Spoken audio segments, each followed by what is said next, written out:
All right. I think in this jumble of wires here, I'm all ready to go.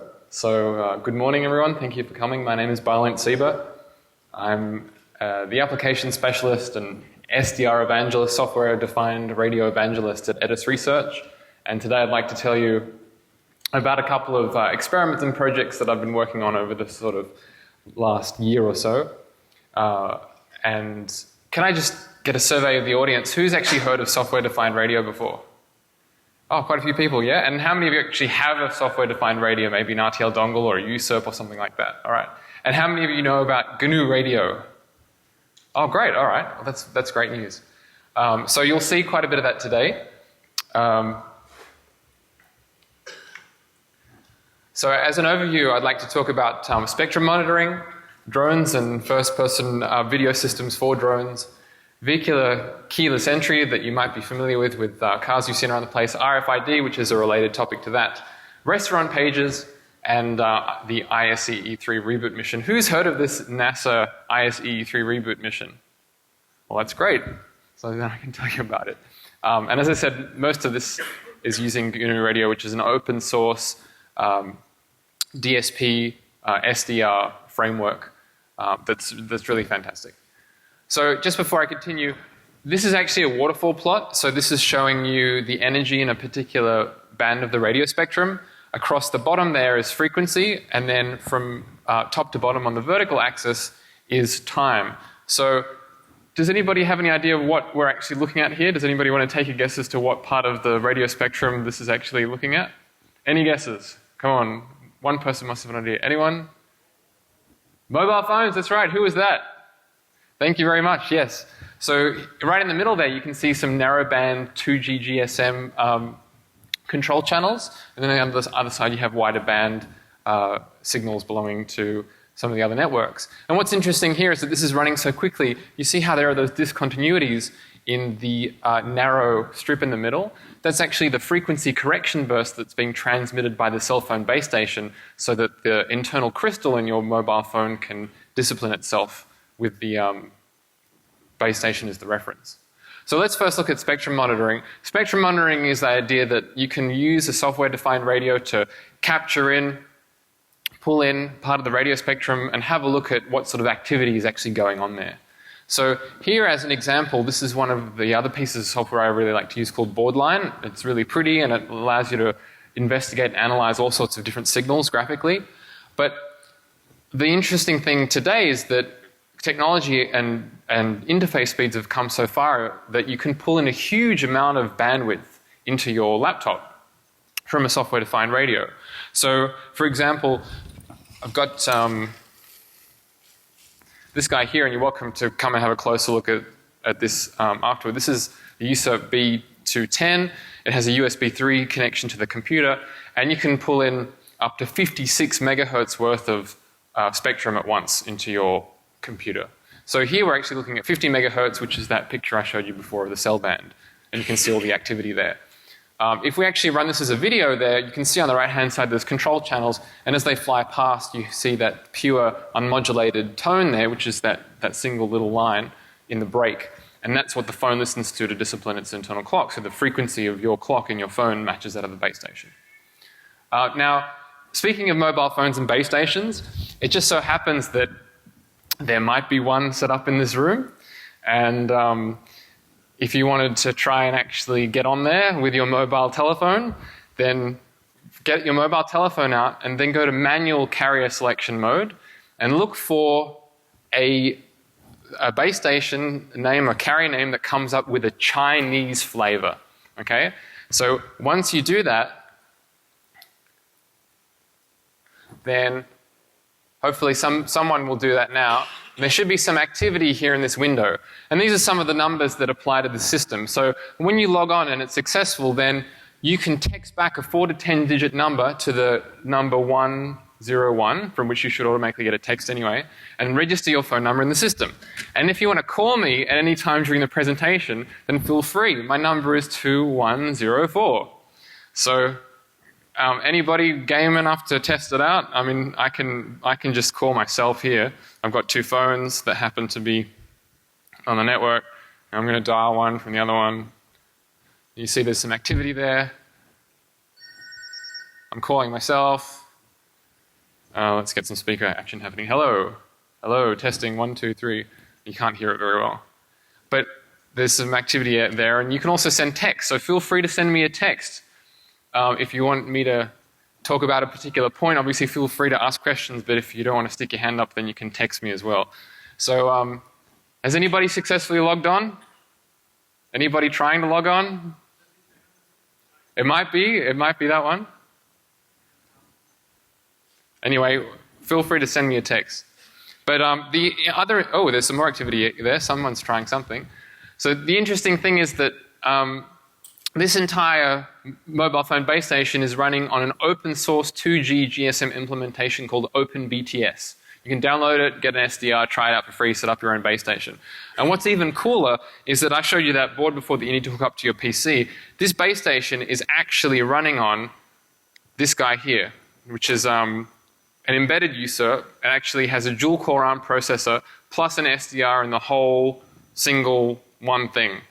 So I could, this cable here is simply so that I can show you the terminal on the computer because it's running Linux and GNU Radio, and it's just being powered off this portable USB battery pack. So this is essentially a mobile base station, completely portable, tiny, like that you guys are all using, and that we're all texting and hopefully talking on. So anyone had any luck logging on? No? I mean, something's happening. Or maybe you guys are too shy. Well, feel free to text me anyway. But let's have a look at the next thing then. So, there are interesting security implications about this as well, because you can spoof legitimate base stations and so on. This is completely configurable. But let's talk about more, innocuous spoofing. Everything nowadays is wireless, right? Including my wireless microphone here. I'm talking into this, it's sending radio waves over there, and it's coming out the PA. Now yesterday, I may have had a look at the spectrum and may have had a look at the pilot tone that this thing uses. So I'm going to try and turn this thing off, and fingers crossed, let's see what happens. So I've got down here my other laptop hooked up to that B200 ready to go. Who recognizes the dude on the screen? Yep. So let's see what happens. Oh, that's the wrong photograph. Is that it?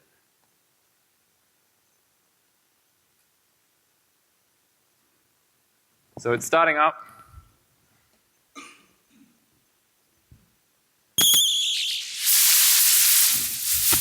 How do I turn this off? I've switched it off, but the light's still on. So what you can hear is the FM capture effect at the moment.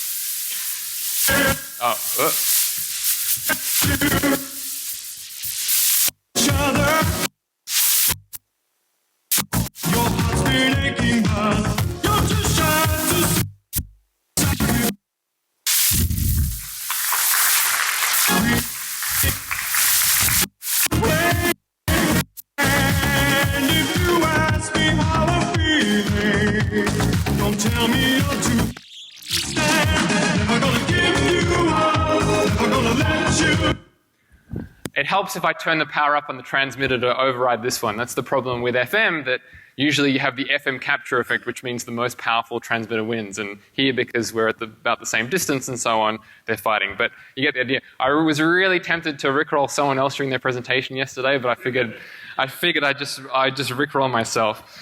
So I don't know, maybe throughout the rest of the day, watch out. But anyway. I told you we were looking at 50 megahertz worth of bandwidth. You can also get some other USERPs that can pull in even more, 100 megahertz worth of bandwidth, 200 megahertz. And so this is looking at the entirety of the 400 megahertz band. So imagine that a broadcast FM radio station that you listen to on your normal radio is about 200 kilohertz wide. This thing is 100 megahertz. So you can fit an awful lot of FM radio stations in there, or any other signal for that matter. Now, if you wanted to kick it old school, instead of having all the pretty graphics, you can also do ASCII art FFTs there. So this is looking at about 120 megahertz worth of usable bandwidth. And these are actually all of the FM radio stations clumped in the middle there. But this is cool because if you don't have a monitor, you could SSH in through a terminal and then look at the radio spectrum using ASCII art like that. So just a bit of fun. So when I travel around and I'm doing a bit of spectrum monitoring, it's not hard to see which car I'm actually traveling in. It's the one with all the antennas sticking out from the roof. And so this is when I went on a bit of a road trip in Las Vegas, and in the back there I've got my laptop, a B210 and the X310, which is the big one that captures all the bandwidth. And I created this spectrum monitoring software so that you program in the frequencies that you want to listen to, and it'll just step through them and capture some data and plot them for you. And so you can see what sort of activity is happening on that spectrum. And if you look closer at one of these iterations, it tells you the GPS coordinates, the frequency that you're listening in, the gain, and the antenna selected, and so on. And then you get a plot that's showing you the activity there. So there's all sorts of different channels, and that's actually looking at the mobile telephone band again. So if you wanted to program it, it's all written in Python, and then you can just specify in here, these are 4 frequency ranges that it's just going to step through and continually iterate through. And then you can also add plugins to it in Python. This is all open source, it's on GitHub. But this is cool because this is what it looks like as it's stepping through. It just goes through and you can see activity on the band there. Blue is the average, red is the maximum, and green is the minimum for any particular capture. And because it also logs the GPS coordinates, you can put a GPS module in these radios. This was actually the path that I was driving through Las Vegas, and each step is actually spatially tagged. So when you capture some of the spectrum, you can see where it was captured. And then you can add plugins as well. So if you want to do energy detection, say the blue line is the FFT mask, it's the energy mask, and anything that exceeds that will trigger it, and you can see all this red there, and that's saying it's triggered the mask, and then you can see that you've had a hit in the spectrum of a particular bandwidth at a particular energy. So you can use that to detect energy in a band that you know is otherwise going to be quiet and then trigger something else. And then you can do really wide band FFTs as well. So this is step through, and then you can stitch them all together. So this is the cell band, and then this is the ISM band, 2.4 gigahertz. And you can see all the various ISM energy signatures there. So most of the stuff I'm going to show you is using this board that I showed you. It's USB 3, 56 megahertz of bandwidth. It's bus powered, really, which is really cool. So that whole Rickroll setup I had here was just the laptop and the thing plugged in. You don't need external power, and you can go from 70 megahertz to 6 gigahertz, which is a huge frequency range to step through. So let me quickly show you another quick demo. Remember how we've got this base station running? I've got another one of these little guys. This one actually has the case on here. It's just got an antenna sticking out of it. Remember, this is a fully contained Linux computer. So here I've just hooked up the Ethernet so that we can see something on a display. You can also hook up one of those USB display link devices to the USB port, and then you can have a just self-contained computer. But I'm going to leave that there. And I'm going to run a graph server on my laptop here. And I'm going to run the spectrum monitoring code on the device. So I've just got SSH open. I've SSH in the device. So I'm going to start that up, and hopefully it'll load up. And if I've configured everything properly, then it'll listen to the uplink frequency of the base station here. So what's going on here? The curse of the demo. What happened there? No route to host. I know what it is. It's that damn firewall. So while I just turn my firewall off, has anybody been able to log on the base station? Yep. Does anybody want to try to give me a call on the number? It was 2104.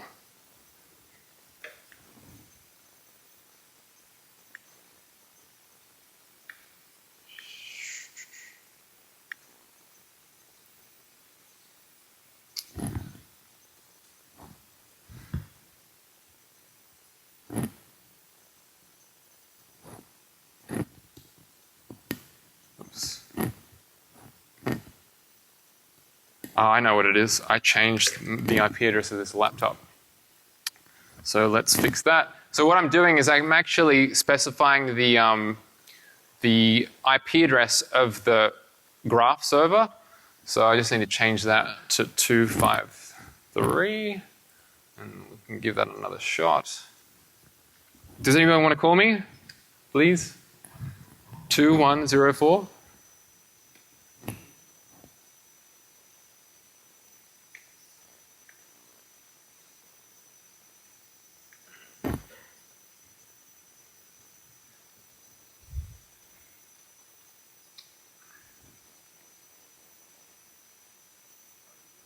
Doesn't work?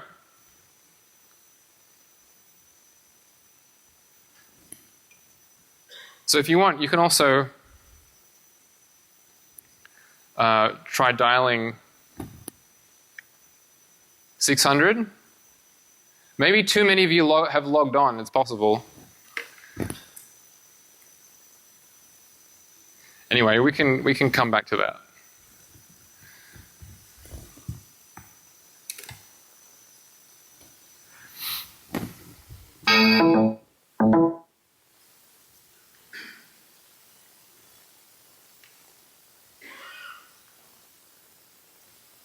Anyway, let's come back to that.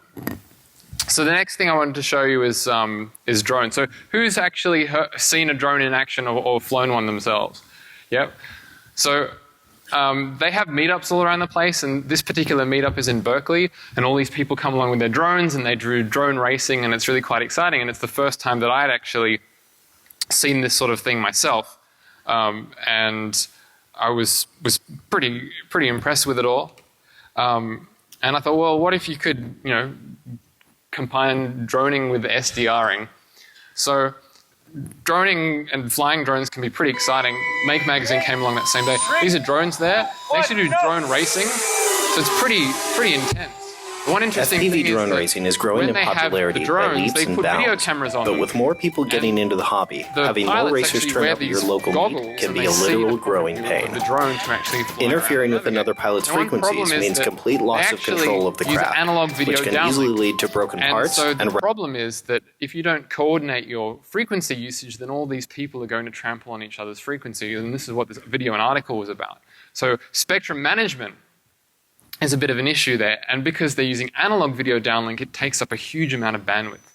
So I thought it might be interesting to play around with one, so I got one of these. This is a 3D Robotics X8 Plus, and it's sizable because it can actually lift quite a significant payload.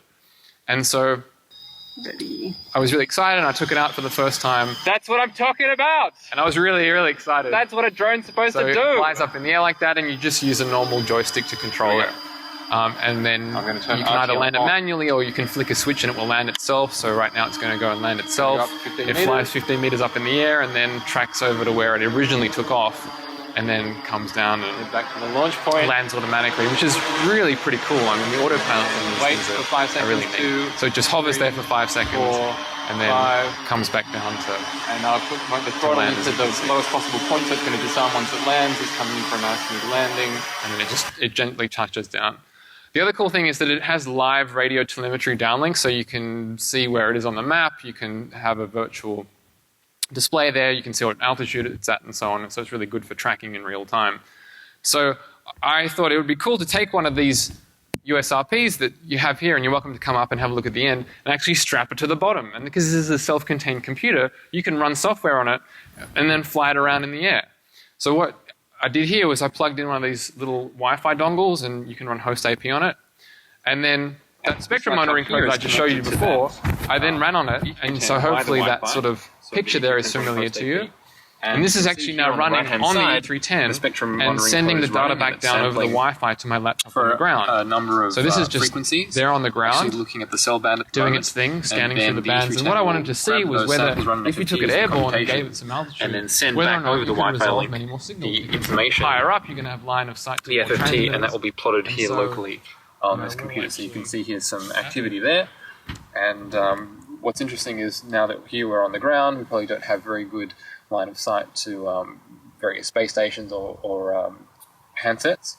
But if we get a bit of altitude with the drone, then we should see some things change. So let's have a look.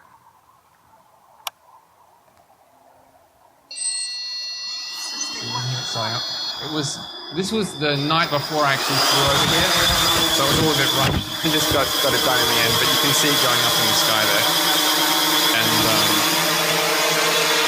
so you can see here already we've got a lot of more activity registered on our spectrum. You can see because we're a bit higher up, a whole bunch of energy signatures immediately pop up. And, transmitters, in this case, let's get a little bit more altitude, and as it scans the next iteration, you can see there's there. much more activity there. So you can't pick up some other signals there. You immediately get all these spikes, which are various handsets around the place actually transmitting to mobile phone base stations. So there's a really strong one there. And it's neat because you can see that here this was on the ground. This is about your average energy level. It's about minus 80 dBFS. And then you take the same spectrum and it's about 20 dB higher when you get up in the air. Someone's calling me. Hello? You did? Where are you? Someone managed to get through. Hey, down the back there. Hey, thanks a lot. So there you go.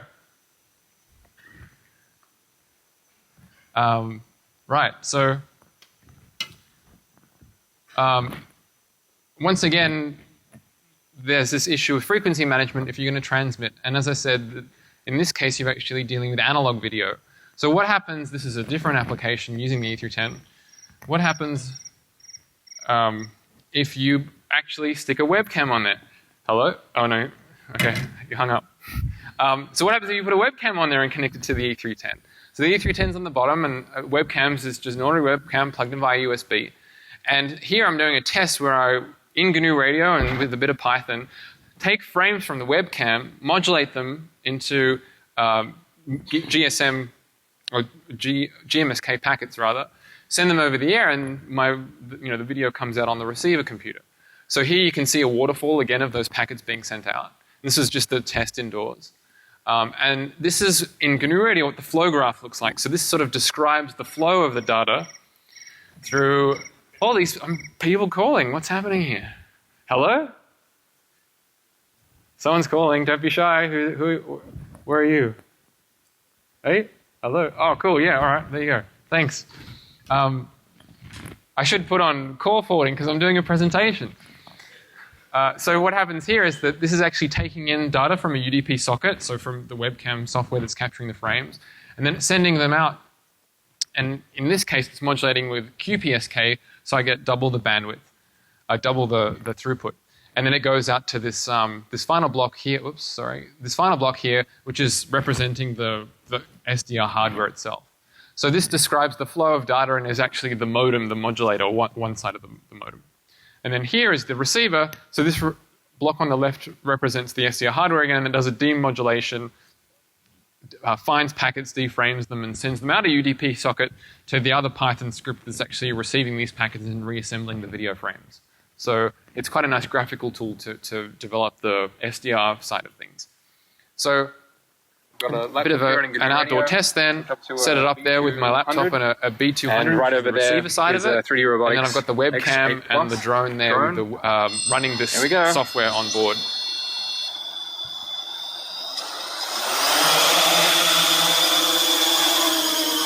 And so, I mean, really the motivating factor about this is that because it's not analog video, it's digital video now, it's not going to be susceptible to interference per se that will manifest itself in a degraded fuzzy picture.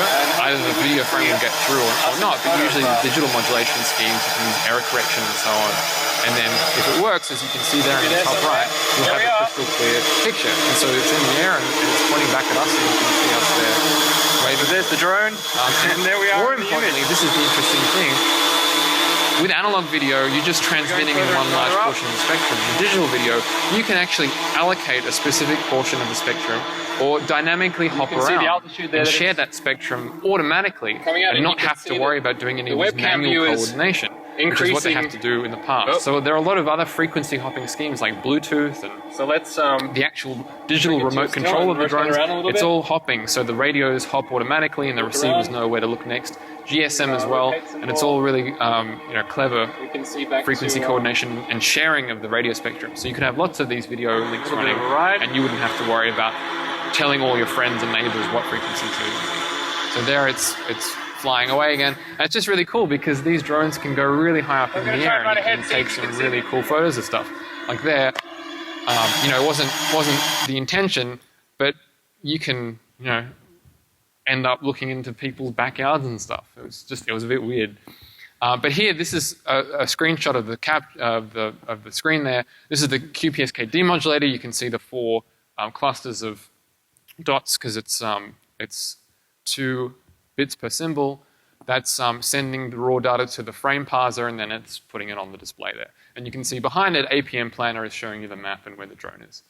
So it's every single time a frame gets reconstructed, it displays it there on the right-hand side, and then you have the waterfall of the spectrum, which is being sent down, the signal which is being sent down by the E310 on the drone. And then, we sent it up to 25 meters up in the air, and you can see, as I said, quite a way in the distance. On the back of it, I had a GoPro, so the aim is to make the images look like this when they come down. But, this was just a very quick prototype. So that was that. So let's now move on to a slightly different area, which is vehicular keyless entry. A colleague of mine has a Prius, and it always fascinated me that you could just walk up to the car and then open the car and not have to touch your remote control, and the whole thing was open up. So we took out the laptop and a couple of usurps there, and we were studying how the car is constantly broadcasting on a low frequency a challenge, and then when the remote is nearby, it picks up this LF challenge with a 3-axis LF pickup, and then it replies on the UHF frequency as if you would press the button, but it does all this seamlessly without you knowing, so it replies on UHF. And this is the setup here, so I've got a coil of wire there which is just tucked into the door handle, picking up this LF challenge, and then that antenna which is receiving the UHF response from the remote. And so if you actually capture all this, you can see there that there are these transactions going on, and then in the LF, it does a wake up for the remote, it sends an ID of the car, and then it sends out the challenge. And then there's some crypto that goes on in the remote, and then it sends back the response. So if you were to look at the UHF response from the remote, that's that one.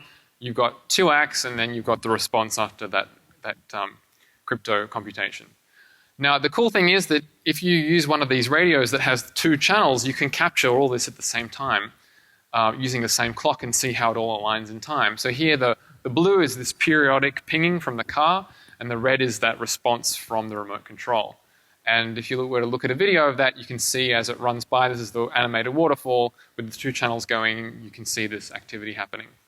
And this is a very simple flow graph. That was board line there, but I have a little block that you can drop in there, and so you have the SDR giving you the 2 channels, and then you drop in the board line block. So when you run this GNU radio flow graph, it'll run board line and send the data to it, which makes it quite convenient. And so I thought, well, what if you could sort of do almost a man in the middle? What happens if you could separate the air gap between the car and the remote control, and you could have some SDRs on one side, SDRs on the other side, and just ship these packets back and forth. Now, I have to warn you, don't get too excited because it didn't work, but it was more just an experiment to see how you would go about doing it and writing a little bit of interesting software.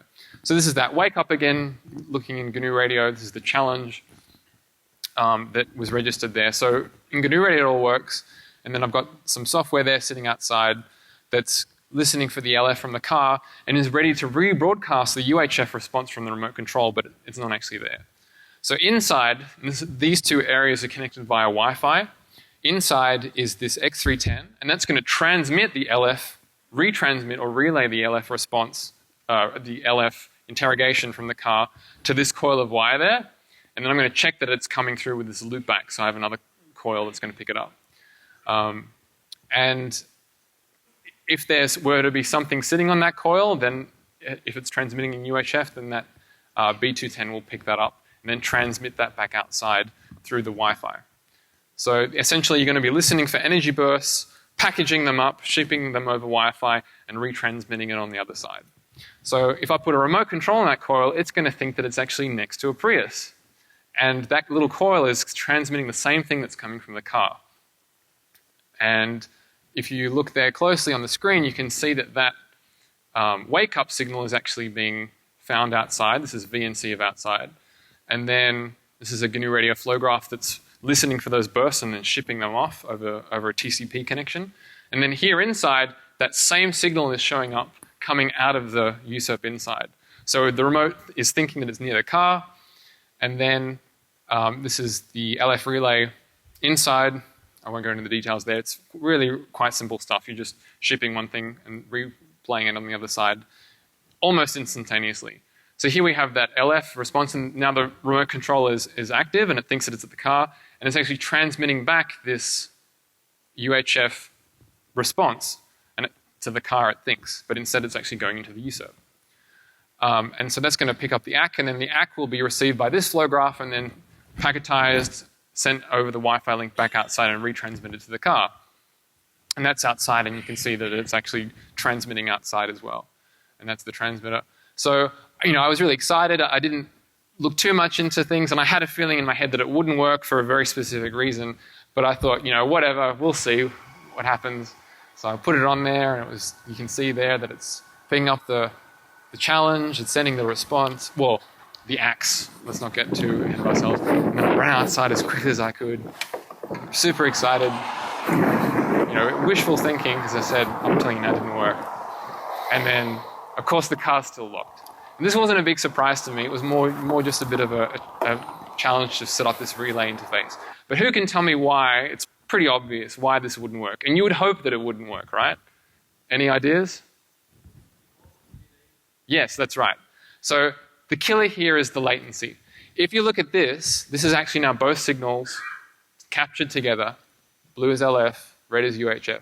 Let's look at them in the time domain. You can see here that the turnaround time is incredibly quick. This is the LF wake up. The remote control replies immediately here. And then immediately after that you have the ID and then an ACK and then the challenge and the response. And this thing happens really, really quickly, as you can see there. So even with my Wi-Fi packetization stuff, the latency and overhead that's introduced there in the timing will exceed these thresholds. And luckily they have implemented the security properly so that if you exceed that, then it ignores it.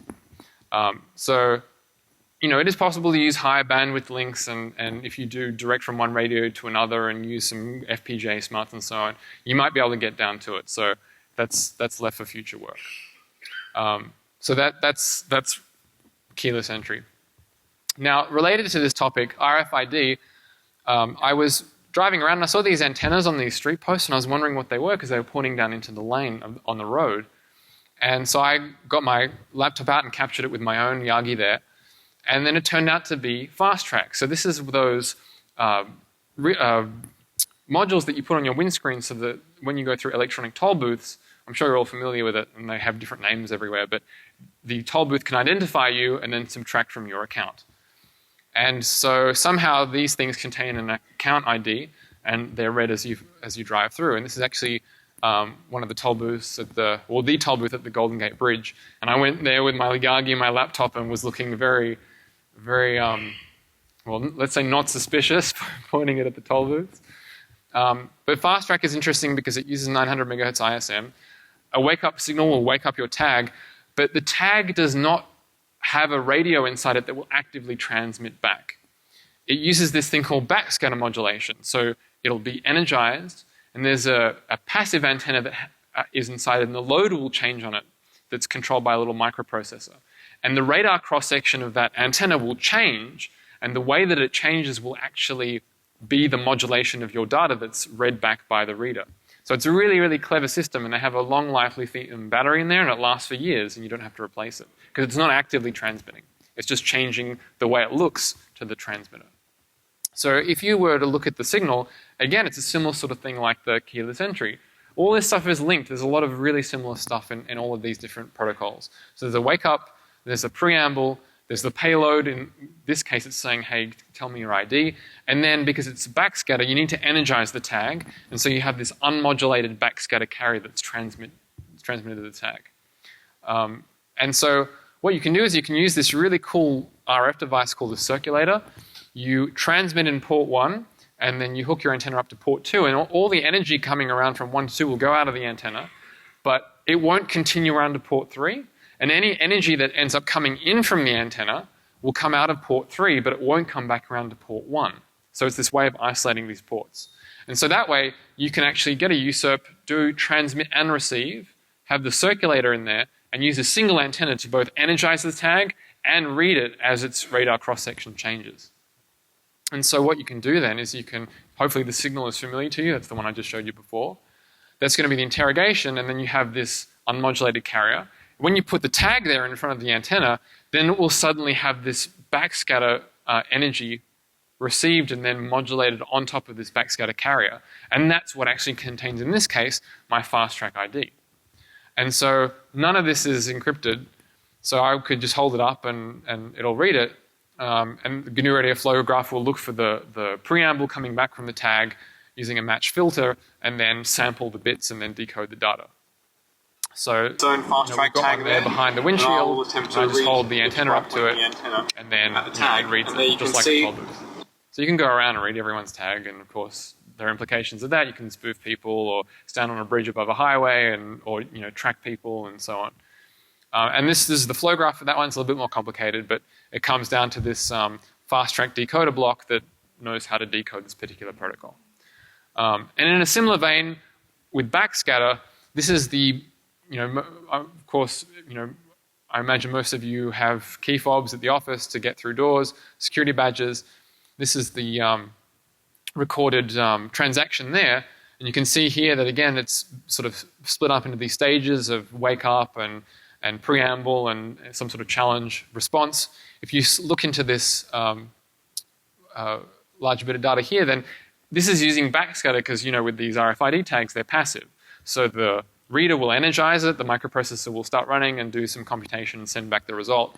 And you can tell what's going on here because with these larger bits of energy on this backscatter carrier, the larger bit of energy is the reader sending out its challenge, and then the small bit that comes back is the backscatter response from your tag. And so you can see how the transaction happens there. So I didn't really pursue this any further. It was just more about seeing how you could apply this to do some reading. And then if you wanted to do your own analysis, you could continue on from there. So that's that sort of stuff. Restaurant pages. Who knows about these restaurant pages? When you go to a restaurant, you make an order and they give you one of these things and it lights up when your order is ready. Right. So again, that's all RF. And everyone assumes that when it goes off, it means your order's ready. We're programmed like that. And the order of collections and ordering should be the same. The rate should be the same, unless everyone might be paged at once. So how do you figure out what frequency these things are operating on? It's either on the device, you can look it up on an online database, or you can actually just scan the spectrum again and find where it actually is in the spectrum. So the step one, once you record it, is looking at the kind of signal it is. So once you find the frequency, this is the pager signal there. And you can tell then that it's frequency shift keying because it's alternating between two different frequencies. And there's a very frequent transition of these frequencies. So every transition is a 1 or a 0. And because there are so many there, it gives you a clue as to how the data is actually encoded. And because there are so many transitions, it's probably using some sort of line encoding like Manchester because it helps the receiver lock on to the signal and recreate the clock. So this is a sort of simple flow graph to do some preliminary analysis. The steps are that you find the broad frequency, you find your signal of interest, and then you shift that down to baseband, so you can use this frequency translating FIR filter. Then, because it's frequency shift keying, you need to figure out the distance between these two frequencies that it's going to be alternating between. So you can do that. That's finding the deviation. And once you know the deviation, you can use this quadrature demod, or it's essentially FM demod. And that will then translate these changes in frequency to, in the time domain, these very obvious transitions between, in this case, 1 and -1, which you can then simply sample and translate to a binary 0 or a binary 1, which is your raw data stream. And then the missing step here is that we don't know how often these bits are being sent. We don't know the baud rate. So you can use a little simple construction, which is at the bottom there. You multiply the signal by a delayed version of itself. It's called cyclostationary analysis. And then you do an FFT of that, and then the first largest peak will actually tell you the baud rate of your signal. It's really quite neat. So once you know that, then you can use a block that will sample the signal at the right time and then give you a 1 or a 0, which is called clock recovery. So once you actually do that and you get your raw data stream, then it will look like this. You have your raw data stream there. There's a little bit of software I wrote ages ago, and it just helps you experiment with all sorts of different combinations of line encoding and character representation and so on to find something in the data until it makes sense. So here this is just the straight up stuff, but because there are so many alternating 1s and 0s, it's probably Manchester encoding. So if you turn Manchester encoding on, then you get half the number of bits, but it looks far more sane now. And you can test if it's Manchester because you either have a transition between a 0 or a 1 or a 1 and a 0. You can't have a 0, 0 or 1, 1. That's illegal. So if you shift everything by 1, then it will tell you that you have all these Manchester violations, and that's a confirmation that in fact you were correctly aligned in your Manchester decoding. So once you stick with Manchester, you apply them to 2 different pages, and you can see in green all the bits that are different. So that will give you clues to where the ID or the number of the page is encoded in your packet. So once you do that, then you can pretty quickly see that where various things are encoded, and then once you play around with various CRC algorithms, you can figure out how they do the checksum on the packet. So once you've deconstructed that, then you can create a modulator that does all the same thing, just in reverse order, and then put something together in GNU Radio like this, and then create a modulator. In this case, you just type in the address, and then it will send out the page packet like so, and you can see it happening there. And then you can have some fun.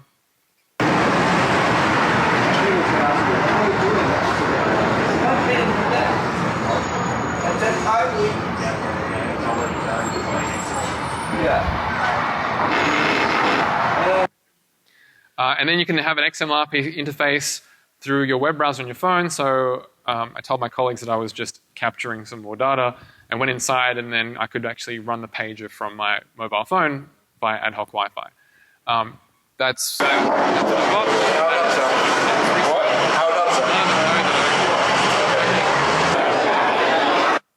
the number of his pager, went inside.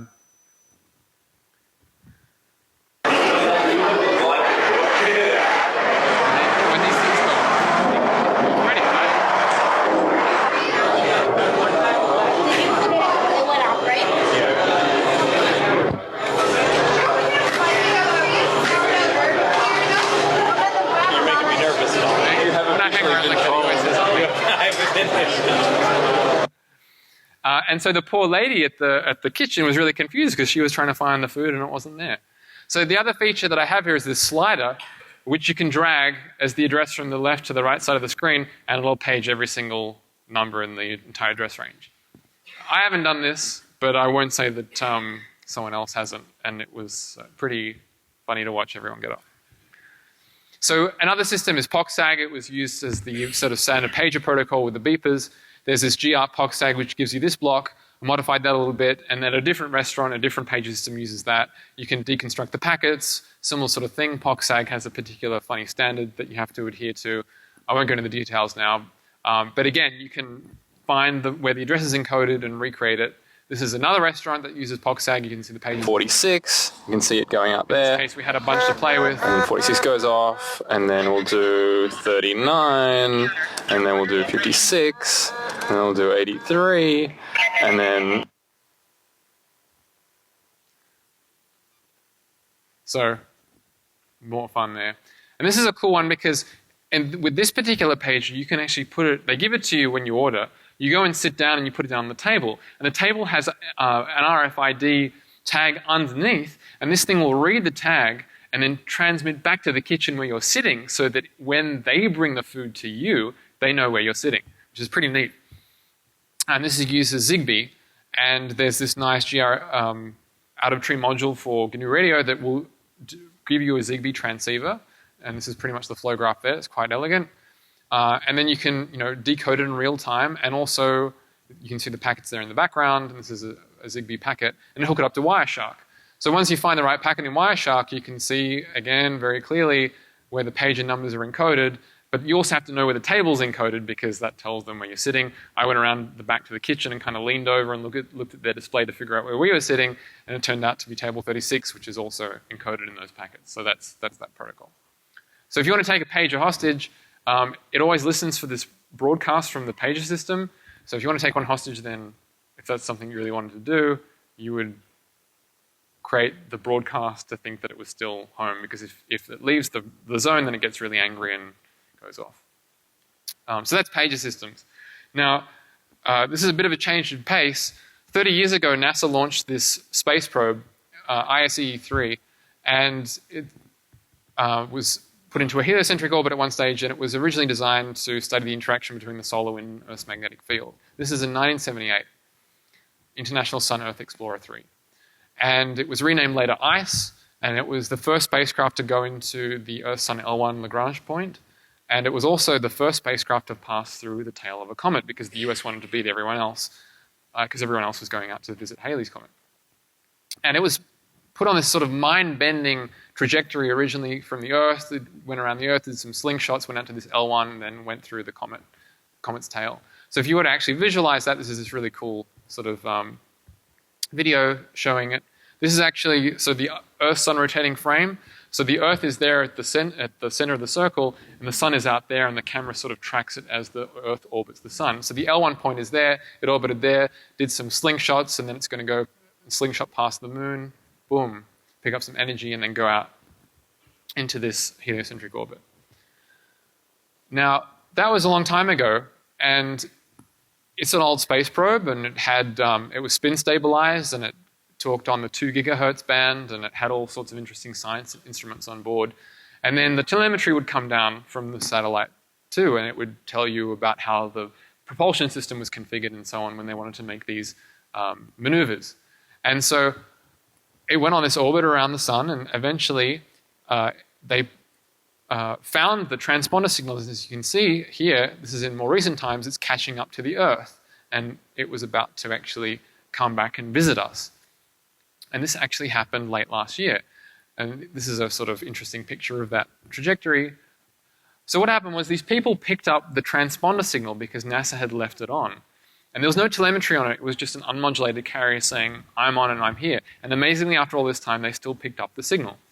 And so this team got into action and thought, well, what happens if we could actually talk to the satellite again and capture it and bring it back into orbit around the Earth, and then turn the science instruments back on and open it up to public science and STEM education, science and technology, engineering, maths, and that sort of thing. So really cool idea. So they created a crowdfunding campaign to create this reboot mission.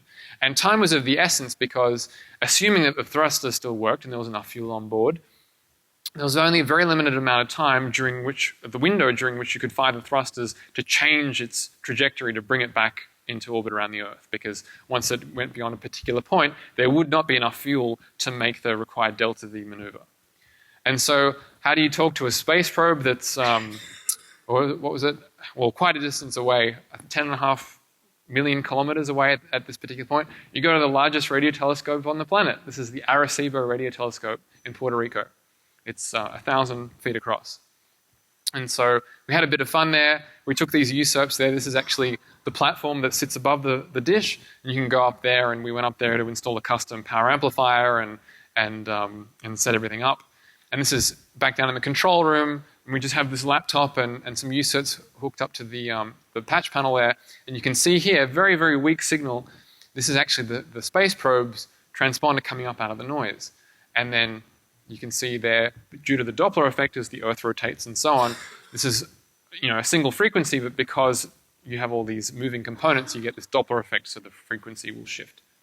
But once you actually point the telescope directly at the thing, because we didn't know exactly where to point, there's still a bit of search involved, you get a really nice strong signal.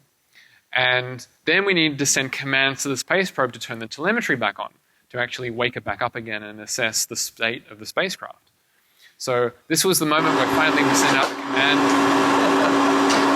and the spacecraft came alive again and started transmitting all of the data. So that's Austin, and we were sending commands out. One of our other colleagues was up in the dome, making sure everything was working up in the top there, and so that was our the sort of happy dance. And that was the first sort of big milestone of the mission, talking with this thing. And the interesting thing about this was that NASA threw out all of their old equipment that they used to talk to the satellite. So the equipment wasn't around anymore. And so what other members of the team did is they went digging through all the old NASA archives to find the specifications of how to talk to this particular space probe. And once we had all that information, and there was a lot of conflicting information as well, we recreated these old modems using this open source software and these radios. So we were able to leverage this new reconfigurable technology to recreate the modems of yesteryear, 30 years ago, to talk with this old space probe. So that's why we had all this gear there. We didn't need huge arrays and racks of RF gear like they probably did 30 years ago. It was basically just the laptop down here and one of these boards. So that was pretty cool. So once the telemetry started coming back down, we would listen on the 2 different frequencies, and you can see here, This is the one frequency of telemetry coming back down, and this is the other one. So the spacecraft is sending, what the temperature is, what the angle to the sun is, how the thrusters are configured, and so on. So there was some GNU radio code, and then there's this Python script I wrote that would parse the data and then show you exactly what was going on with all the propulsion system and so on. So you can configure the telemetry to run at different rates depending on how far away you are from the Earth. So here it's running at 16 bits per second. And for this, we're actually listening to the telemetry that's being sent from the space probe kilometers away. So that's at 16.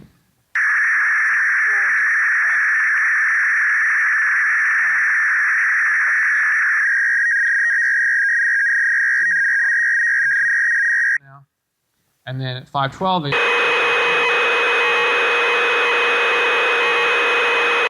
and then you could go at a blistering 2K.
And so then we tried to fire the thrusters. And there's an accelerometer on board that measures, basically any impulse. And we would hope that when we told the thing to fire and change its trajectory, we would see these spikes every time a thruster valve would open and spray some of the hydrazine out. And unfortunately, we only really saw one big one. And what we saw in the data coming back was that we were getting no thrust. And this was really disappointing, and we tried all sorts of different combinations of tanks because there are two redundant systems and two different sets of thrusters and so on. And unfortunately, what we think happened was there's enough fuel on board because the log suggests as much and other interesting bits of data like temperature deltas over time. But you need nitrogen pressure to push the fuel out. And unfortunately, over the course of the decades, one theory is that the nitrogen might have actually leaked out because, very, very slowly, but essentially wasn't enough pressure to push the fuel out. So unfortunately, in that respect, we failed, and it did a flyby by the moon, and now it's gone back to orbit the sun again. We turned some science instruments back on, and we got some interesting science data. Unfortunately, the space probe went into safe mode because we had a whole lot of stuff on, and it wasn't getting enough power. The batteries don't work anymore, so it's all just getting the energy from the solar panels. And there was an undervoltage condition, and so the spacecraft rebooted itself. And unfortunately, when the transponders come back up, they come back into receive only. So it's out there somewhere, it's listening, but we don't exactly know where to point to turn it back on again. So it was really a lot of fun, and Google made this cool website, Spacecraft for All, if you want to check out the video they made. It's pretty nice. And they have lots of pretty graphics to show the orbit that it went through, and that's the team. So unfortunately, we couldn't capture it and bring it back, but in terms of the radio side, that was a real success, recreating the old NASA stuff and talking with it again. So that was cool. So just to finish up then, one of my favorite topics is aviation. 747s have a lot of different radios on them, so all sorts of different signals to listen to. Makes someone like me really excited and happy. One of them is ADS-B, and it automatically sends out the position, heading, altitude, vertical rate, flight ID, and so on. And remember how I was talking about Manchester encoding with the restaurant pages? That's the same thing that's used in the data block for these ADS-B Mode S packets, as you can see here. I was saying you can have 0, 1, and 1, 0. Here they're just referred to as late chips and early chips. Different terminology, same concept. And so in GNU Radio, you can create a receiver. This is just listening on the particular frequency and receiving all these packets from all these different aircraft. you can then take them and parse them and take the position out and then plot them on a map. So I wrote this software ages ago, and then this is actually looking at the Bay Area, looking at the aeroplanes that are taking off and landing at all the different airports, Oakland, SFO, San Jose. And then, that's a 2D view. You can then build the flight paths up and color code them in altitude and see what sort of flight patterns you get. And then because you also have altitude, you can do a 3D view in Google Earth. So this is showing a plane taking off from San Francisco Airport. There's one there in the distance coming into Oakland. And because it's fully 3D, I lifted this thing in Sydney, where I'm originally from before I moved to the States, and it would show, in Google Earth over the internet, streaming real time, the state of airspace, just decoding. And you can also do this virtual cockpit view because you have all the information, so you can be like the pilot in the plane, pretending to be the thing, and you can imagine what it's like taking off into the sky. So it's that same plane, but from the point of view of the cockpit there. And then in addition, apart from just getting this plane information, you can also receive on another frequency that essentially text messaging between the aircraft, which is called ACARS, and it sends performance reports, information to the pilots, air traffic control, and all sorts of really interesting stuff, and most of it's in the clear. So what's happening here is that this is Sydney. All of the lines are obviously the flight paths, but all of the little dots are the spatial tags, the points where these messages are transmitted in between the plane and air traffic control, or ROIS if the engines are sending vibration reports back. And this is all really interesting in the context of various, unfortunately, airline disasters and disappearances, because this is the sort of information they look at. And then that's the active system. So this is when you have equipment on board the aircraft to send this stuff out. But you've also got primary radar. And I'm sure you're all familiar with this kind of a thing at the airports that spin around. These things send out a pulse of energy, and it will reflect off fuselages and other things. So you don't need to have a transponder on an aircraft. You can just look for the echoes as they come back to the receiver.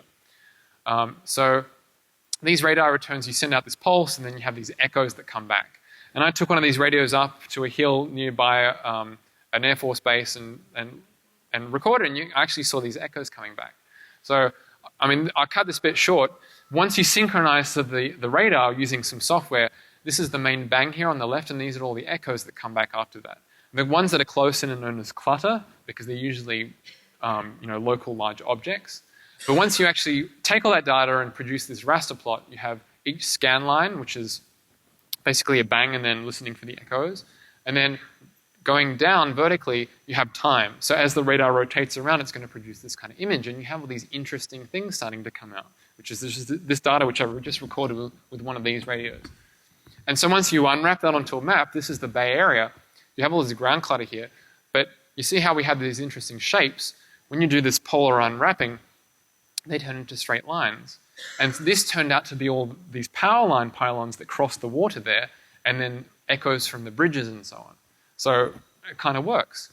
And if you take lots of rotations of the radar and you put them on top of one another, then anything that doesn't move is going to be white. But if you put them into R and the G and the B channels of your color image, anything that moves is going to turn up and as this sort of colored RGB triplet. So in this case, there was some object that was moving as the radar was rotating and I was recording. And then if you unwrap that as well, then there's another one there. And judging from the speed, it might have been a big truck going along a road, and side of it might have been pointing against the radar. It probably had a nice radar cross section that I could pick up. Remember, this is just with one of these whip antennas here. This is nothing special, not like that massive radar dish that has considerable gain. So that's pretty much everything. If you like software-defined radio, I run these free meetups. It's called Cyber Spectrum, and we like to have people contribute, and I stream them online. So if you want to join and listen when we do them monthly, it's all free and anyone's welcome. But it's just a cool way of sharing cool projects that people are working on. But yeah, thank you. They're my details, and if you have any questions, feel free to ask us now or come up and ask me up here. Thank you very much.